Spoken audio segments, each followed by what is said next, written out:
Yo, what's up, everybody? It's me. I'm back again. It's been a very interesting beginning of the first year, and I hope everyone's having a good New Year's. And to start off the year with a good video, this is the first official video of 2026, not the last one, but this one. But I have some announcements to make. Yes, announcements. As in stuff I want to say. Now, for all of, 522 or 23 of you that I currently see on the channel and on what's there, we're getting close. I do want to hit a goal at least to get to 1K subscribers before summer. That would be nice to get to 1K subscribers on the channel. That would be perfect. It would be great. I would love that very much if y'all can do that for me. If y'all can like this, share, and comment more, that'd be great. Also, some of you have given me ideas in which I have been talking to y'all. I try to at least stay in contact with all of you, no matter what. You all are part of this family. This channel is officially kind of a family between all of us, where we all can share our interests and everything. I just have a few things I do want to say. And the big thing is, I have a second channel, finally. Yes. Now, I will put a link down below, maybe by later tonight or today, of where this channel is. And y'all can click on it, and the first 10 people to subscribe will get a shout out. Yes, I will shout you out. Yep. I know, right? That's crazy.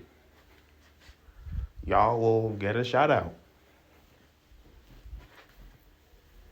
Yeah, basically, y'all can officially, you just go to the second channel. Once this video is posted, there will be a link there. You click on the link, you find the channel. The first 10 will get a shout out. Yes. And I'll put your name up for all to see. Yep. Yep. That sounds great, doesn't it? But anything else for that would be great. And second, I will be using the community tab more often now for this whole year. I haven't been using it much because most of the time I just post videos and kind of do other things that I have in mind.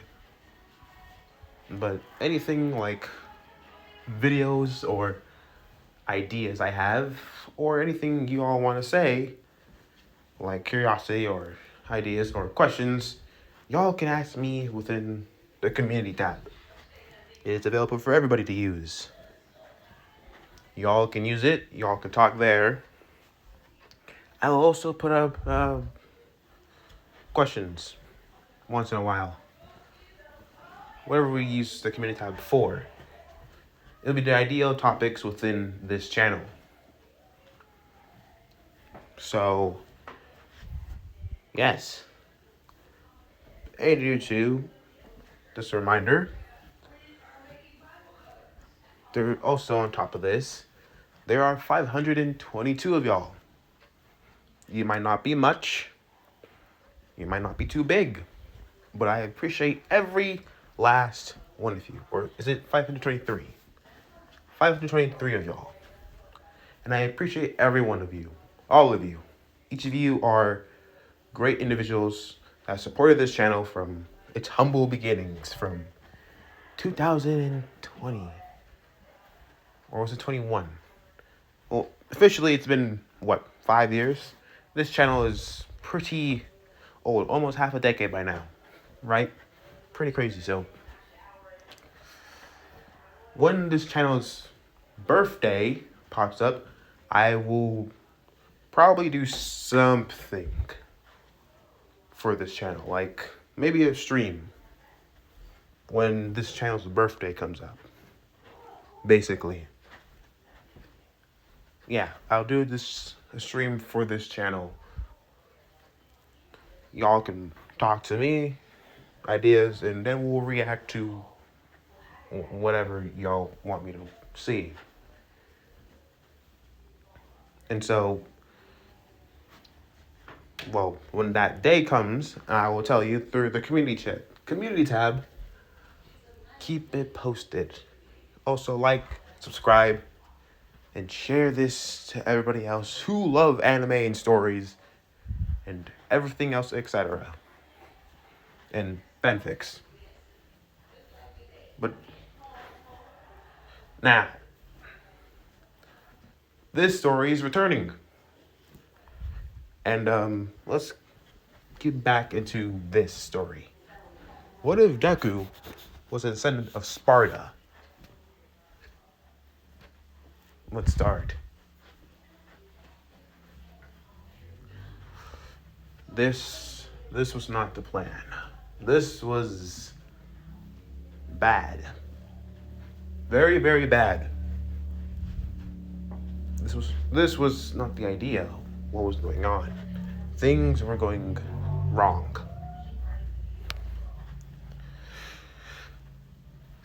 This was supposed to be a peace treaty between the three factions. The devils, the angels, and the fallen angels. But now this is just another battleground. And to Izuku Midoriya, to who he saw, who was the full-on culprit of this, was a person that he held close to his heart that he thought long died ago. 10 years. His cousin, Issei Hyodo. And the young man who's now standing before him on the opposite side of everything that he was ever known and raised for. On the villain side. This is not what he thought before. He thought at least he would have a reunion with a reunion, but no, this is not the reunion he thought it was going to be. Izuku looked at Issei. His face was cold and emotionless. No, nothing. He was like a book he couldn't read. Just a plain, ordinary face. He couldn't stand it. Just seeing how his face is, it's just... why? He proceeded to hear Drake speak within his mind. The Welsh dragon, his voice booming. He's different. Vastly different. He's not that small child that you knew anymore. Not the perverted boy of your childhood that liked breast. Izuku's fist clenched. He felt something different. The way he held himself up, the way his stance was. There was a confidence within it, but it wasn't warmth.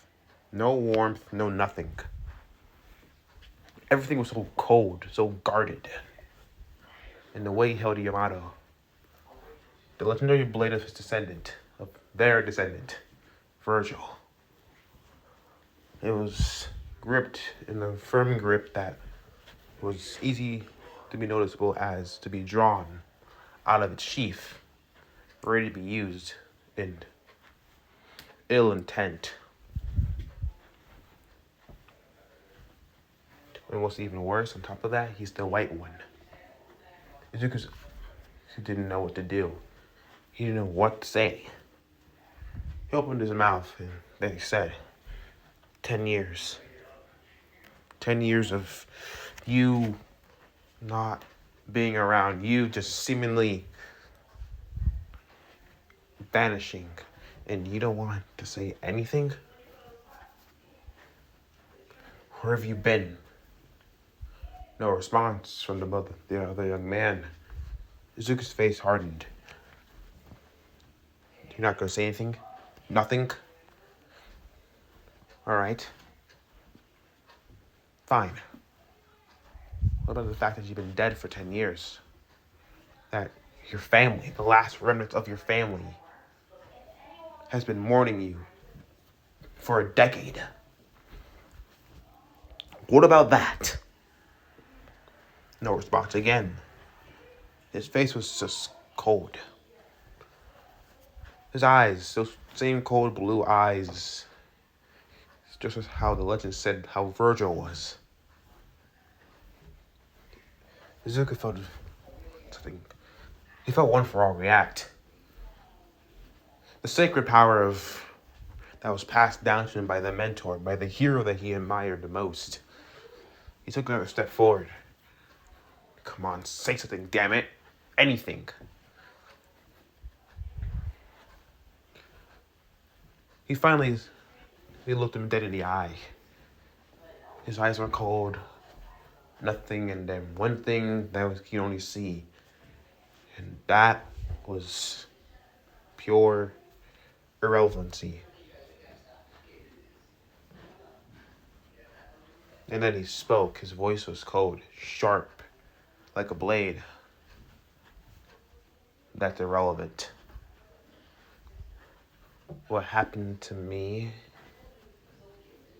10 years ago is just a figment of the past. Izuku's fist clenched. He glared. A figment of the past? Like it's something that it's something that just can be brushed over.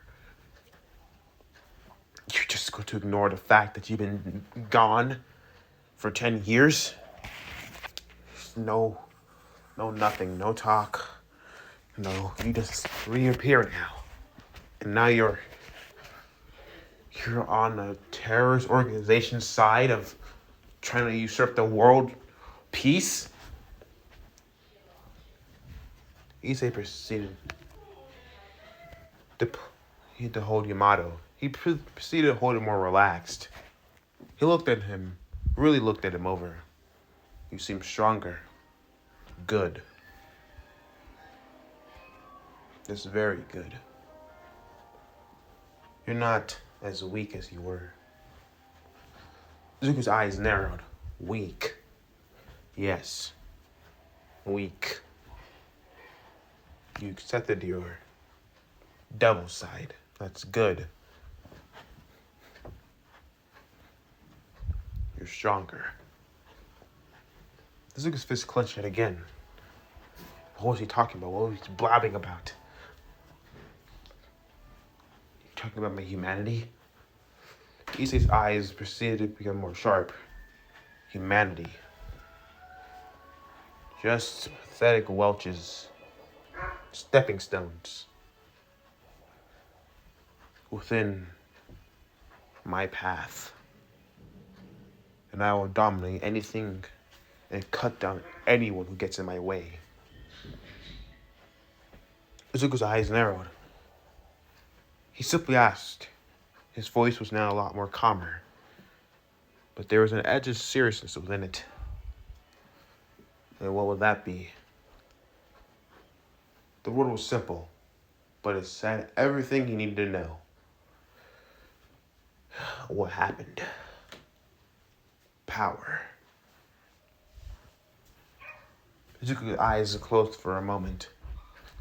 For a long, short moment. Then he opened them yet again. So, you followed down that path.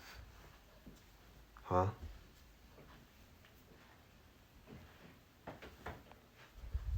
Does nothing matter to you? Your family, those who cared for you? It's all a nuisance, as he simply said. He said proceed to move forward. But I assume you're going to oppose me, aren't you? Izuku looked forward, then glared again. You're right, I am. I am going to oppose you. Because that's the right thing to do. That's what a hero would do. Issei scoffed the word hero. A human word described for what? Those who use their power for their own benefits? He chuckled. I see that you're still as naive as ever. You're not truly fully awakened to the real world that you are stepping into. So childish. Zuko's eyes narrowed. So childish, huh? That's what I am?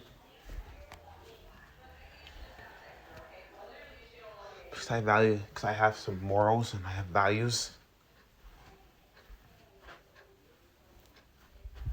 You're naive in what you are and what you plan to do. Your simple goal is to what? Be a hero? What would being a hero really bring you? A devil. A demon. A blood kin to Sparda. What will it bring you? Will it bring you the vengeance you seek against the demons who slaughter our family? Because if you ask me, you won't do anything. All you're doing is just delaying the inevitable. The inevitable fact that you're still pathetic and weak just like you were all those years ago. Izuku proceeded to pull out Ebony, pulling the gun out, as proceeding to point it straight at him. Right. Weak. Okay then. So if I shoot you right here, right now, am I called weak? So you can point a gun at me, so what? But the real question is, as before he knew it, Issei was already in his guard. Izuku's eyes widened, with the Yamato already pointing towards his neck. Do you have the gall to do it? Do you have the will to kill your own kin? His eyes were cold, narrowed. His eyes were glowing blue, because I do. And currently, right now, as I see, you're the biggest obstacle in my way. Zuki proceeded to look at him really, getting a real good look at him. This wasn't the same person that he knew 10 years ago, no. He said Hyodo was dead. This was Virgil? No. He's not Virgil. So Issei Sparda. Izuku proceeded from back. Virgil to watch the same glare that was within the eyes of Issei was similar to Virgil. That same look. The same unnerving, intelligent, but cunning look. So stoic, so calm, yet willing to kill so easily.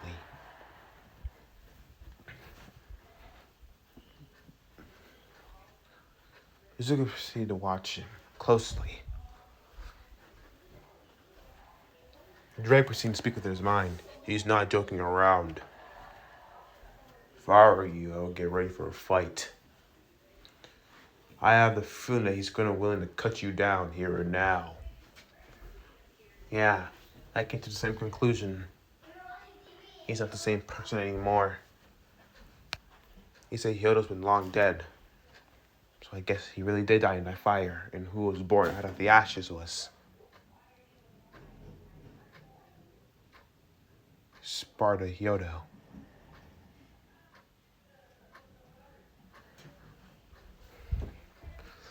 Izuku proceeded to pull out Ivory. Having both of the guns out, he proceeded to get ready. This was fate. The two proceeded to look at each other. It was obvious. And it was already set in motion. The moment these two were born, the conflict between the two brothers would reunite once again. Within their reincarnations now. A reoccurring endless cycle of battle and blood.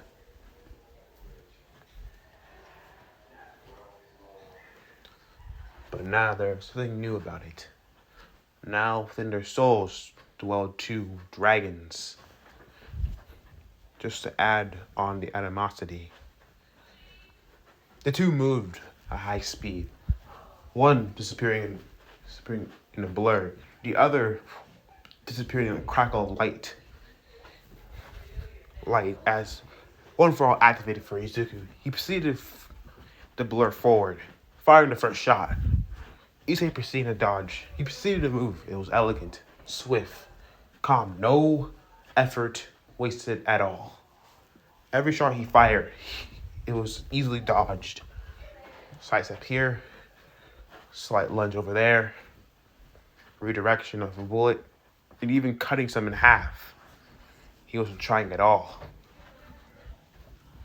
He fired several more shots, charged one with demonic energy. Each one was either cut in half or redirected. He wasn't trying at all. I'm not getting anywhere with this. He proceeded to move forward at higher speeds, increasing One for All's percentage to his maximum 8%. Currently, he proceeded to grab Rebellion upon his back. The large cleaver-like blade proceeded to gleam within the moonlight. He drew it quickly. The Yamato immediately was drawn also. The two blades clashing once again. A familiar feeling washed over the two. Like they've done this dance before, several hundred times. For a moment, they weren't themselves. They were somebody else. An old tension, one of been there for centuries, built once again between these two. They weren't cousins anymore. They were something else. They were brothers. As they moved, each one was a blur. One pivot to the left, another the direct strike towards the heart or liver. This was no spar. It wasn't a fight for dominance either. It was a death match. A death match between two reborn brothers in different lives. Now reigniting the conflict that they had so many years ago. The two were a blur of motion. Kiba proceeded to stop, turning towards and watching the two. This is not how he saw Izuku before. He was moving so fast, faster than he's ever seen him move. That's incredible. Those two are on a different level. Silver proceeded to pause. She paused and turned towards, looking, really getting a good look. She watched the battle. She can barely comprehend the fight. The two were so fast, so quick. Each blow was a death strike. Each one being countered or blocked. Their experience was lacking, but something about how they fought, like it was too natural. Like something that's overcome them with them. Like they've done this so many times. Azia proceeded to watch. Something about this felt wrong. She could feel it. She can feel it. Something deep within her. It stirred. She didn't like what she was seeing. Even if she didn't know this Issei, he was Izuku's family. He was blood. He was kin. And yet, the way Izuku fought, he didn't seem like he was fighting for anything else but to kill him. Really to watch, this was nothing like how she recognized the boy. The boy she recruited. The boy that she called her pawn. The boy that she has fallen for. And this boy is now someone else entirely. The two kept on going back and forth. One swing of Yamato, Izuku dodged yet again. A light streak of light proceeded to cut, seemingly almost cutting through reality itself. The two kept on moving. They moved back and forth. Clash of steel, demonic steel, sparks going within the air. The two moved. Their moves were so fluid, so elegant. Surgix watched this all.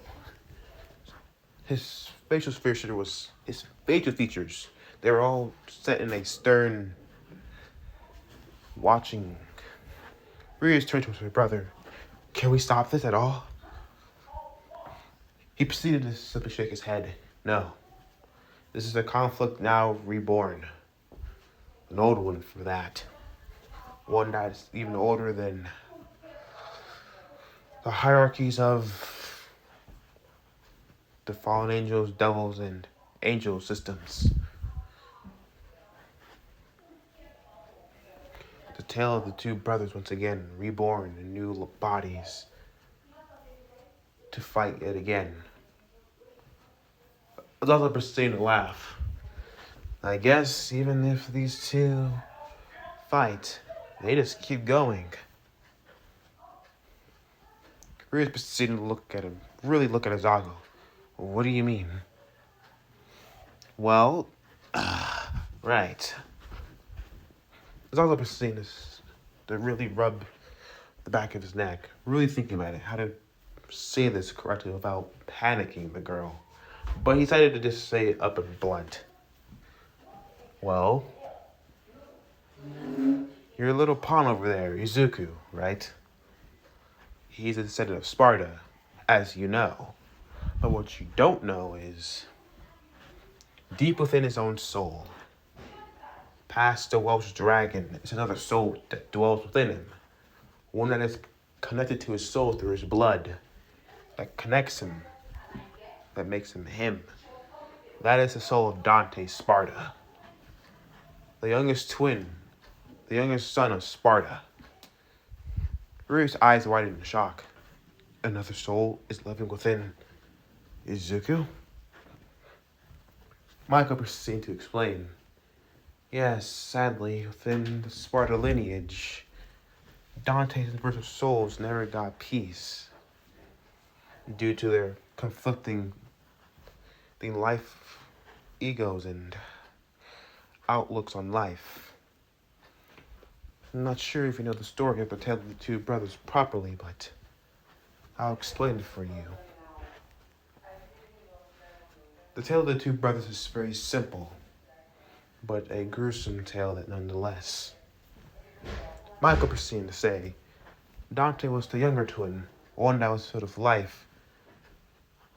Life that was cheerful, cocky, arrogant. You can say he was a person that didn't take anything seriously. Roger was the exact opposite. Stoic, serious, cold. Anything he did, anything he said, was done with a purpose. One that was done in steps. These two were mirrors of each other. But these two brothers had animosity for each other. They hated each other deep down because how their outlooks completely destroyed their relationship as brothers. Dante rejected his humanity. Dante rejected his demonic side, deciding to take in his humanity to rather be human. While Virgil rejected it, embracing his demonic side. Hakuno proceeded to pause. This is a tale of two brothers fighting for supremacy, power. It's been lots of time for what they were fighting for. As a lot of proceedings simply say, too many questions, too many unknown answers. All we know really is that the record says Their souls will continue to reincarnate each and every time either one of them goes down. One or the other. They'll reincarnate to the next person, and they'll continue down. It's a never-ending cycle. One that will never end. Never truly end. Until one is defeated and killed. And they'll pass on, and then they'll reincarnate again. If anything, it's just an endless bloodbath. To make it worse, Michael simply says, they are the current red and white dragon, so their animosity for each other has been doubled. The two proceeded to swing with their respective blades. A large sparks would go around. The ground would crack underneath them. Rebellion proceeded to spark against Yamato. Izuku proceeded to glare. The two were just fighting. It was too natural.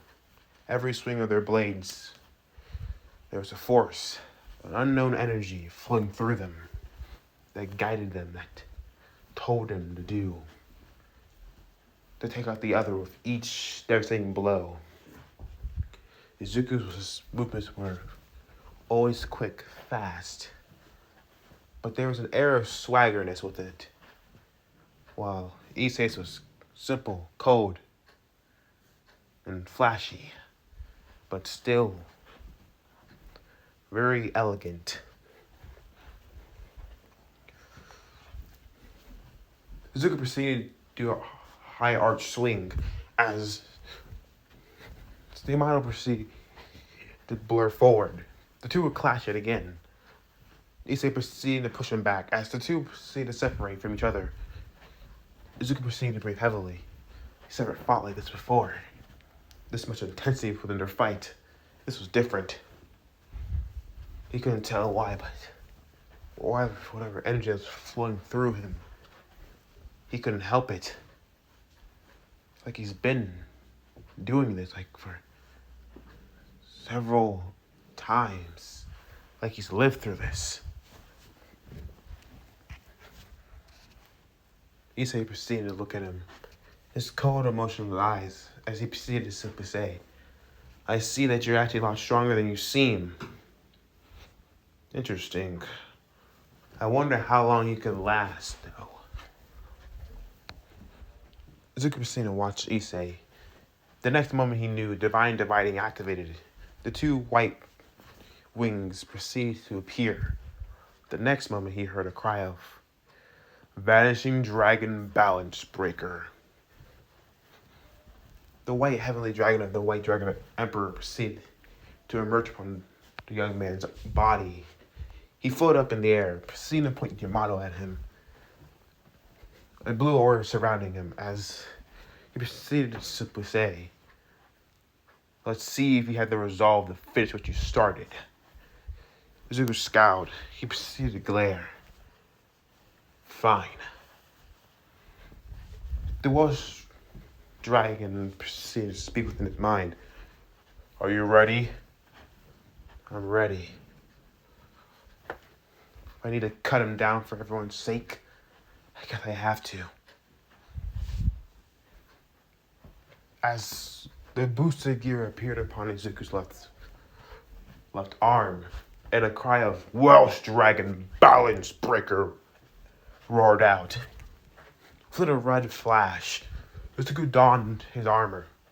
The two launched at each other once again, reinvigorated by the dragon's petty squabble of fighting, now being pushed by two forces just to continue fighting. Not just the son of Sparda, but now the white and red dragon to compete, to beat each other, to dominate until one was completely destroyed. The battle grew ferocious, deadly. They were moving as in two streaks, one blue, one crimson. They were flying around, flashing. Bakugo proceeded to watch. His face was stoic. He was really seeing them as they were, at their strongest, pushing each other to their limits. He clenched his fist, scowling. The nerves getting stronger and stronger. He's being pushed to his absolute, and yet he couldn't barely keep up with their movements. How is he supposed to stand beside his deku? How? He looked up to see Rias. She proceeded to look at him, asking, "They weren't like this before, were they? When you were younger?" He looked up once again. He simply says, "Those times were simpler.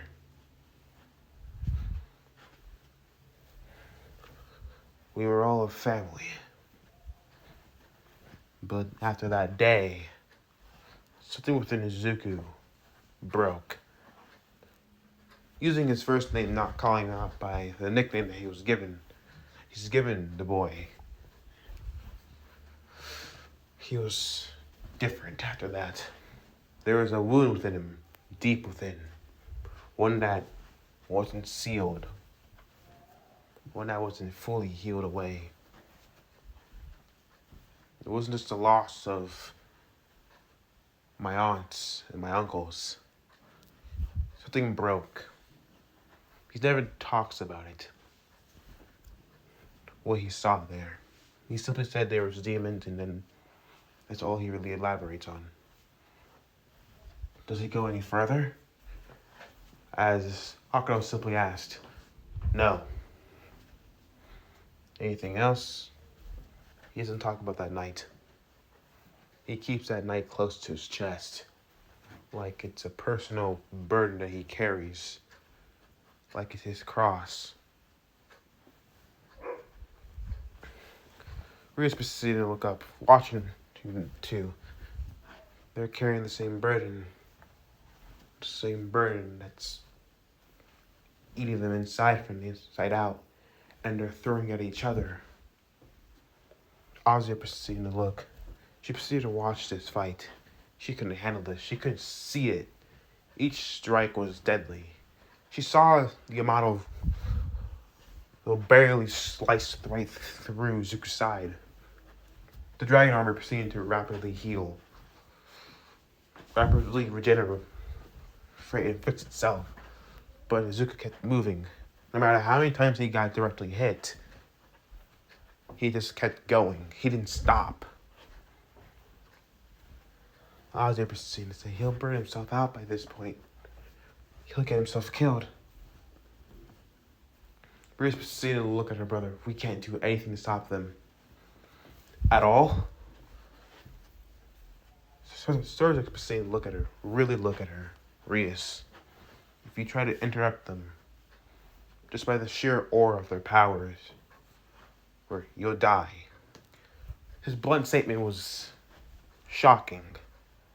She looked at him shocked. "I'm sorry, but there's nothing we can do. Only thing we can do now is watch. Wait to see who comes out to the victor." Within the air, the two seemed to continue to clash. Izuku rushed forward at higher speeds. One for all seemed to be pushed to its limit. His current limit. He proceeded to climb forward, swinging to rebellion. The large blade proceeded to have an arc, crimson energy wrapping around its blade. While Yamato had a sheen of azure energy, the two would clash yet again, an explosion of raw power and energy. The force field around the area would proceed to crack within the way. This was becoming too much even for the barrier to handle. Izuku proceeding to pull back. He proceeded to ready up his right fist, ready to throw a haymaker. But Issei was several steps ahead. He proceeded to switch his blade arm to his left, then striking dead in the center of his heart, where the largest gem within the balance breaker on Izuku's chest was. It pierced right through his chest, all the way through to his back. He proceeded to gasp out, blood flowing out freely as immediately his power proceeded to fade due to the shock from the blow. He proceeded to grab upon Issei's arm, gripping it tightly. His voice came out cold, slightly modulated through the helmet that he was wearing. As yet again, brother, you still lack power, and you still reject your heritage. He proceeded to push the blade deeper as the armor around the chest proceeded to crack. He simply spoke coldly, "Foolishness, Izuku. Foolishness." Damn it.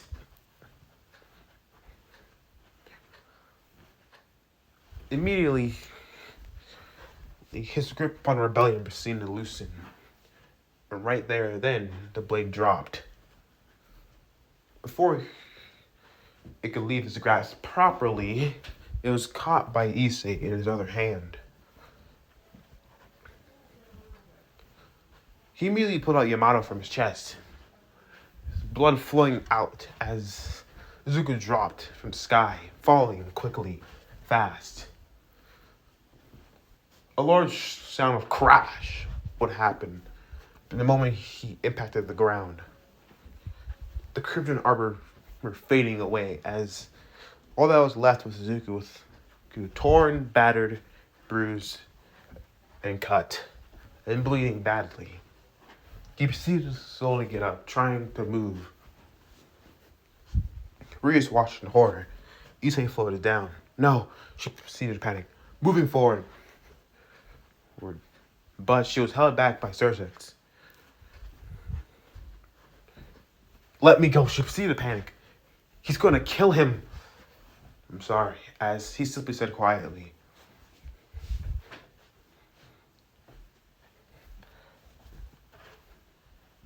Just look at everything said as Issei proceeded to simply looking through the visor, through the helmet. He proceeded to simply lift up rebellion. Izuku's eyes widened in shock, and then, within a split second later, he plunged rebellion right through his chest, where the same wound that was made by Yamato was, straight through. Izuku gasped out in pain. Blood gurgled through his mouth.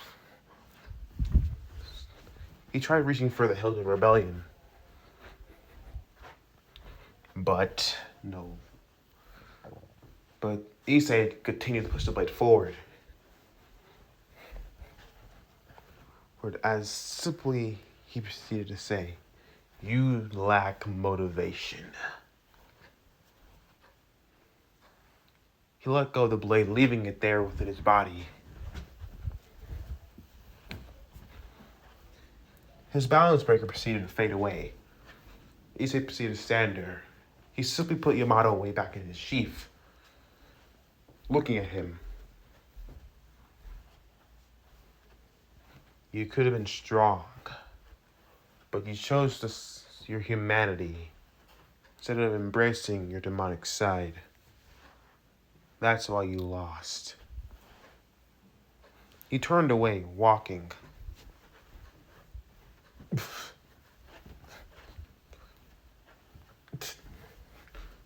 Issei. He gargled out one last time. The boy didn't turn back around. He unsheathed Yamato. As he unsheathed it, he proceeded to see a vortex, seemingly, of blue space and open. Like the world had a rip within it. He turned straight back towards him. If you survive, get stronger. Strong enough to face me properly. Then we'll talk about the matter later. He turned away, moving forward and vanishing as the rift closed. Sursex let go finally. Rias rushed forward. Bakugo proceeded to follow along. The rest of the group proceeded to follow. Rias proceeded to panic. Izuku. She proceeded to cry out his name. The boy was fading. Kiba proceeded to watch. He proceeded to say, "He's losing a lot of blood." Aja proceeded to try to use... She proceeded to look at the sword. She's asking, I need you to remove that, as she says quickly. Kiba proceeded to remove rebellion. It was embedded pretty deep. As the blade was removed, a fountain of blood proceeded to rush out. Reese was panicking. The same crimson of her hair was on her hand. The same crimson color, but not of her hair, but now blood. His blood. It was there. She was panicking. She couldn't lose him like this. Not after becoming free. Free from her marriage. She was given. She didn't even get the chance. Not the chance to tell him how she felt. And now she's going to lose him. She couldn't handle that. Zuko's eyes started to close. Bakugo was sitting to look at him. Don't you dare fade, nerd. He simply said, scowling. His voice was angered, cold, and aggressive. Izuku's eyes shut, and they closed.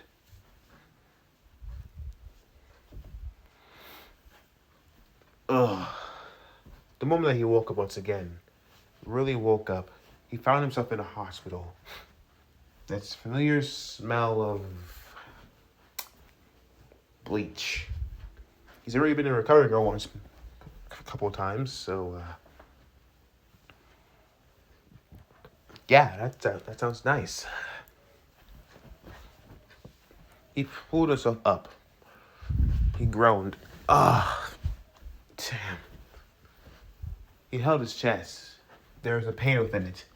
He looked down and saw, bandages wrapped around his chest, his abdomen, and his upper chest.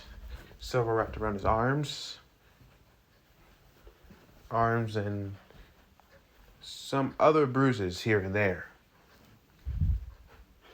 He looked to see his mentor, All Might. All Might? And Midoriya, you're alright.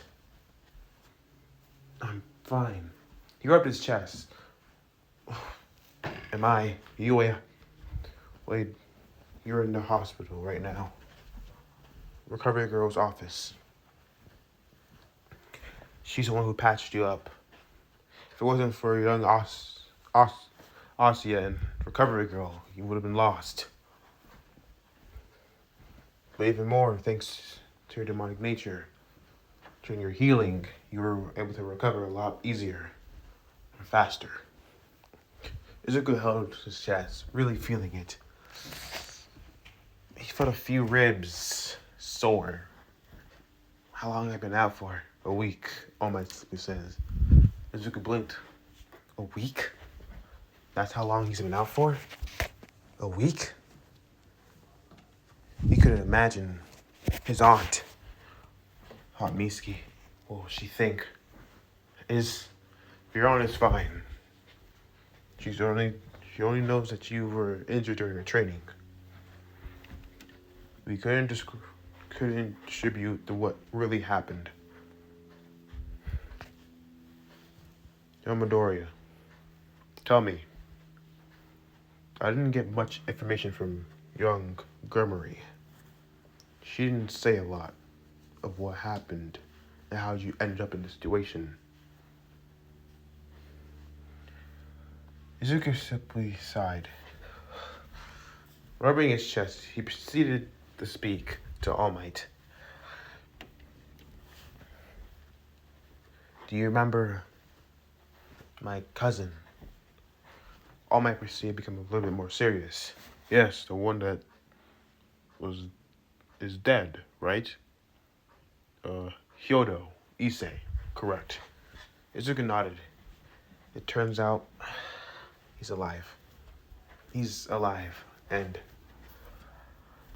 he's working with a organization of the supernatural called the Chaos Brigade. All Might became more serious, and currently that organization is working for the League of Villains.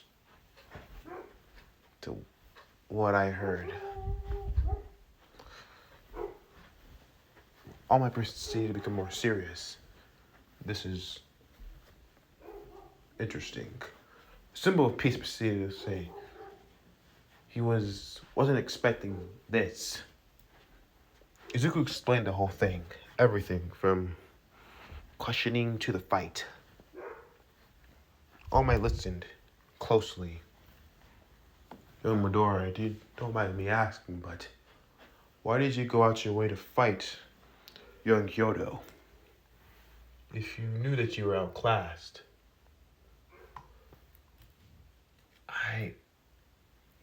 I don't know fully, but when I was fighting, it felt like I've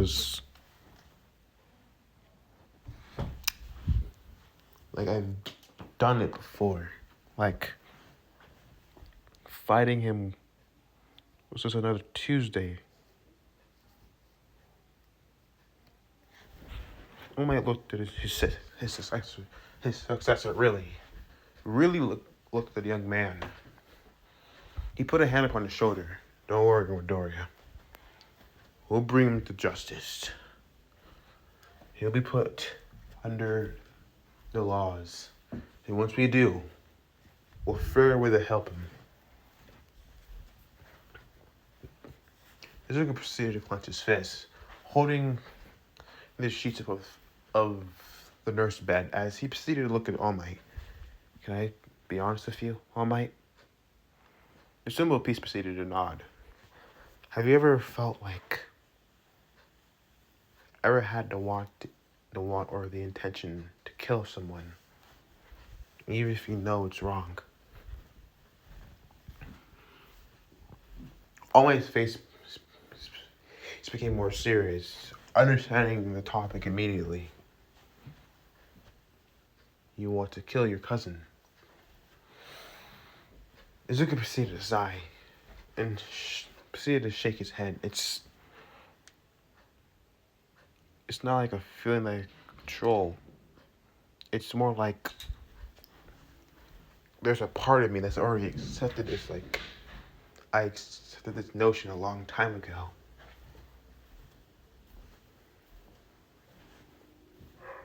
He proceeded to open his eyes, looking at All Might. Am I wrong for wanting this? Is it bad of me? All Might proceeded to look at him. Really look at him. And then he spoke. Will I say it's bad? It's something, Midoriya. I truly can't say if it's an evil thing. It's a worrying thing, yes, but deep down within you, you know that which must be done. I've also felt this way before. Only with one person. His voice became more serious. There is a coldness within it. Izuku looked at him, becoming more serious, understanding the tone. Who? You're not ready, young Midoriya, for that time has not come. All Might proceeded to pat the boy's shoulder.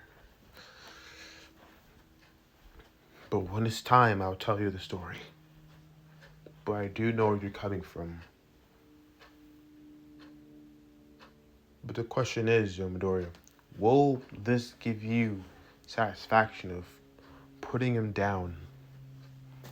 Will putting your cousin down bring you satisfaction? What type of hero do you want to be? What type of man do you desire for yourself? Izuku looked down, looking. With him, I don't know. I want to be the one who saves everyone with a smile on my face.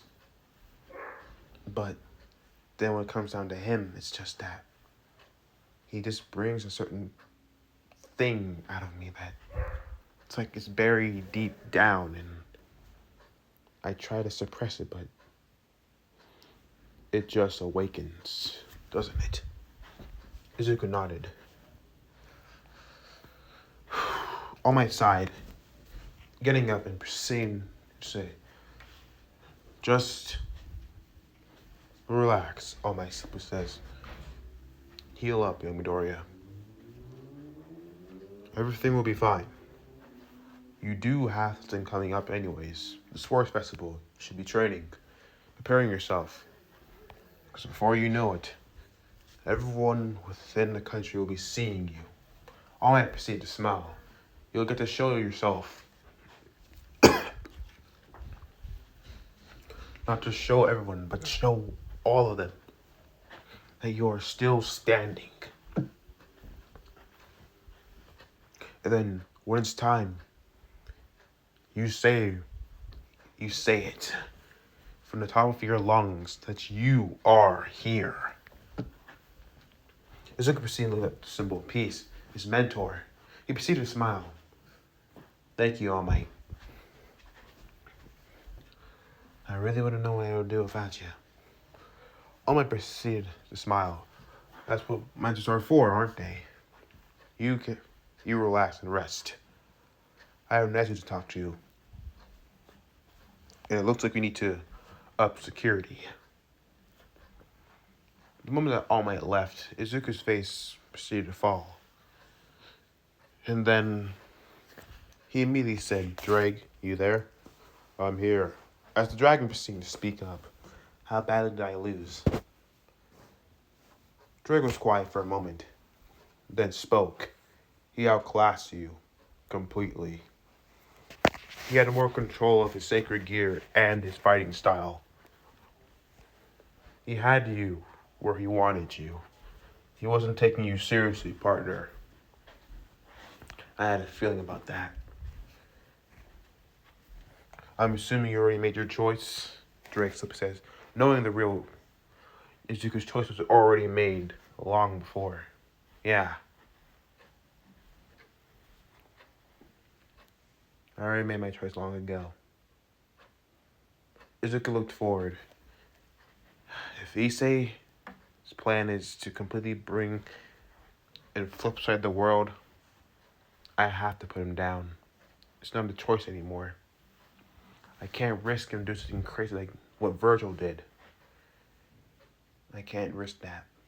With peace within the world for so long without any demons. For demons to come back, that would be catastrophic. Drake seemed to speak up exactly. Which is why I'm assuming you already have the necessary will. Yeah. I need to get stronger, Drake. A lot stronger. This is personal now. I have to put him down and stop him. Even if it means killing him. I'll do what I must. Are you sure, partner? He's also the white one. He will not go down easily. I know. Which is why during this time, the leftover time we have, we train. We get stronger. Strong as possible. And when it's time, we cut him down. If you must kill him, we got to. Izuku seemed to become more serious. He can't be allowed to live.